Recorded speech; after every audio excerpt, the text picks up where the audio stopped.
amandla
January 2023 Flokhuluma indaba kaShembe ngoba ngiyezwa kuyakhuluma lapha nami ngithi mangisukume ngifakaze ngoba phela mina ngiyinsizwa kaMhlongo nje uMandla Mhlongo khona lapha eSanthempele ngizalwa esibhedlela phela mina ngikhuluma isibhedlela saleli lizwe esikhulu namhlanje amina ngizalwa esibhedlela lapho kuphila khona abantu mina uShembe angimbonanga ngoba bengizokuhlupheka nobe bengithi nje bengithanda lento kodwa ikakhulukazi ngibone ngabantu abezayo lapha esibhedlele bazophila amen sabaningi kakhulu kodwa ngizokhuluma indaba ya 28 January 2023 na sisesabathini ifika insizwe ethize lapha ifika izisho igama izisho nesibongo ngilalela insizwa ngoba mina nginenhlobo engezwe phela mina uma ukhuluma ngikuzwa vele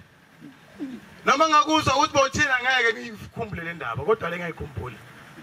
le insizwa ithi nikeze ithuba ngumshumayeli bathi khuluma ndoda ukuthi yini eksise lapha namhlanje yathi bantwana ithi bazalwane indaba engisiselana ngisindaba kaShembe uNyasi leZulu ngoba kuthe ngenye imini ngithi ngilele ngoba ngicina ikhanda kanje ngithi ngilele ngiphupha uShembe ngimbona esibhakabhakeni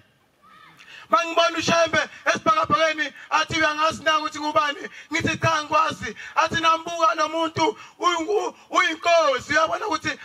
unesiqu senkosi kodwa yena inkosi akazi phela ukuthi inkosi yake iphi ihlensiswa uShembe waqoqa umjiva onombala omnyama enye inombala oblue enye inombala omhlophe amtshela uShembe athi umbala omhlophe usho ukuthize umbala omnyama usho ukuthize umbala oblue usho ukuthize lensizwe ithi hayi kulungile ilale kodwa ngaphambi kokuba ahamba uShembe esibhakabhakeni amtshela ukuthi mina nguShembe mntanami nguShembe wasebuhleni njengoba uShembe bakhona abaningi kanje kodwa mina nguShembe wasebuhleni amen uShembe wasebuhleni sisho uNyasi leZulu amen ilale lensizwa ithule eManazaretha khuluma ngensizwa ihlupheka impela ihlupheka isazi nokuthi ufuna ishonephi ilale iphinde ivuke ngenye ilanga futhi iphinde libuyele liphupho ibone lo muntu manithi umuntu ni malimbona lapha esibhakabhakeni ithi waphinda nyamalale nabe kwesithathu athi uShembe wena inkinga yakho awuzwa inkinga nazo zoqeda uShembe amen khuluma ngensizwa mina ngakholana namhla ngenize niyibone la yikho lensizwa ithi mayivuka kwesithathu ibona ukuthi manje sekufuna ngiphume lo Shembe ngenye imini ithi yothenga ukudla ngoba lapha ekhaya phela wathi uShembe sosebenza asifuna isiqhashwe ukhona umama esikhonza naye la umama Mtshawuke uyapheka lapha hayi uyapheka impela ngenilunge upheka inkaka kumele ngazi inkaka ngazi netha kayifakanga la shaya inkaka ingababi uzwe enye into ongakazwayisa uyalibopha ibhodo abopha ibhodo vele abantu bafonela yini phela upheka ukudla ngo8 ngo10 uyamuka shayisa phelile ukudla lokudayisa ngoba kumnandi ukupheka ngegama lika Shembe mina ifika lena nsizwa uma ifika laphana ithi ifuna ukudla kusuka kuvuka indaba yenkolo nakuvuka indaba yenkolo athi ukhonza apha mina nkonza kaShembe wena ukhonza apha mina ngazihambela nje endleleni khoza uJesu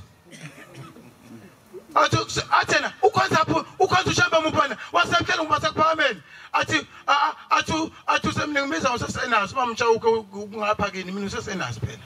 useswami loya athi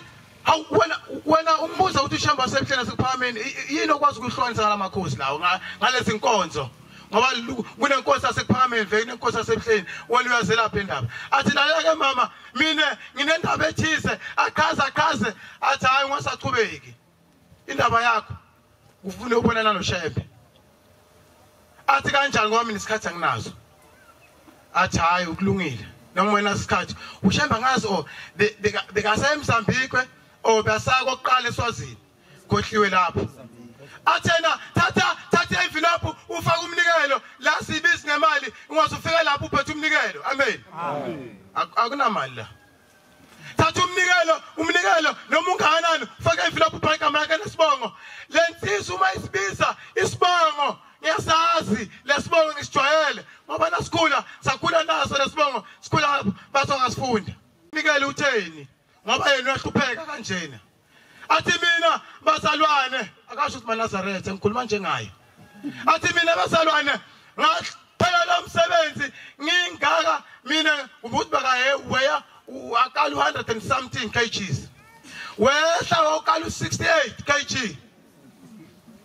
uphela lo msebenzi wakho umnikeza imali angeke uzuyibale lingashoni la ngoyibala imali bekayenza ngosuku wahamba umfazi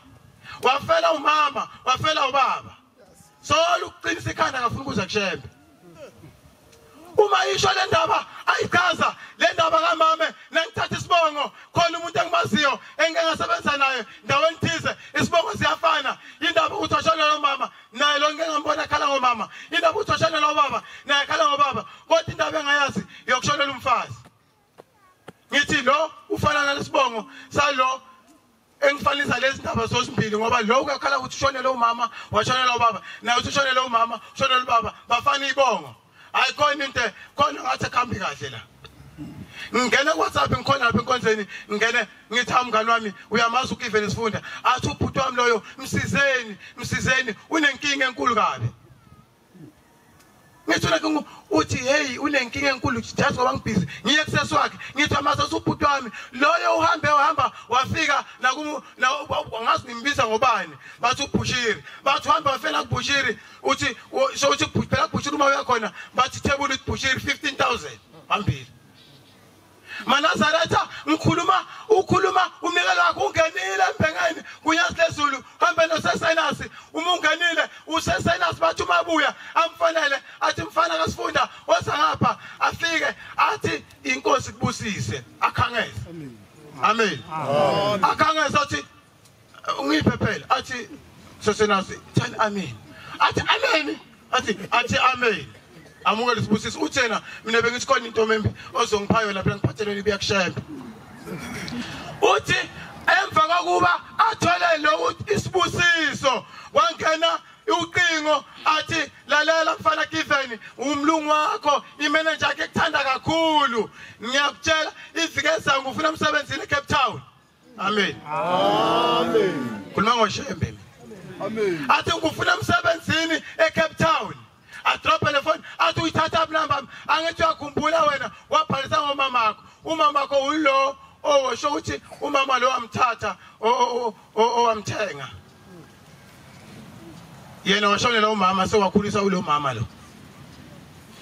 so yonke into ibhalisa ngomama ngoba umama akushiwo ukuzalayo khulunyiwe la amen umuntu okhulisile umzali wakho naye athena hawu kanjalo athi yebo aphinda nyashona ilanga athi hey lalela asisayi Cape Town siya Zimbabwe sifuna eZimbabwe thina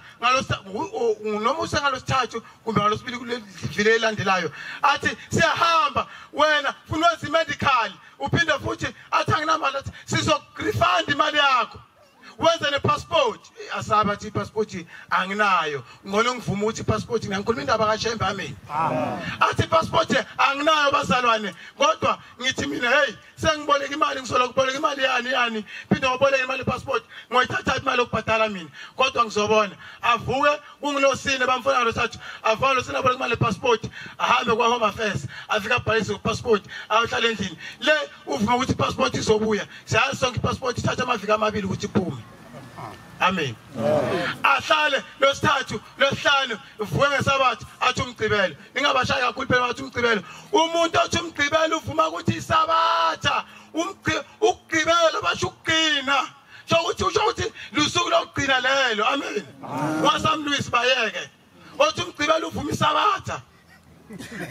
uyivumile ukugcibela lokho gcibelile iviki lokuqala ngesonto athi ngemgcibelo kuseni kuvela ivula imessage bathi sesiphezulu kwe passport yakho mfana kaSifunda nike nayibona Home Affairs isebenza ngesabatha na bathi approviwe avuke Monday athatha isikolo khona sakhe setraki athi ufuna ukusebenza singadumi ngo-8 yaku9 ngeli message ithi passport ready for collection amen ahamba landi passport yakhe wabuyela emsebenzini sikhuluma nje lenkosana besinayo ibuyele emsebenzini amen nami ngizotethela bafowethu umpele phasi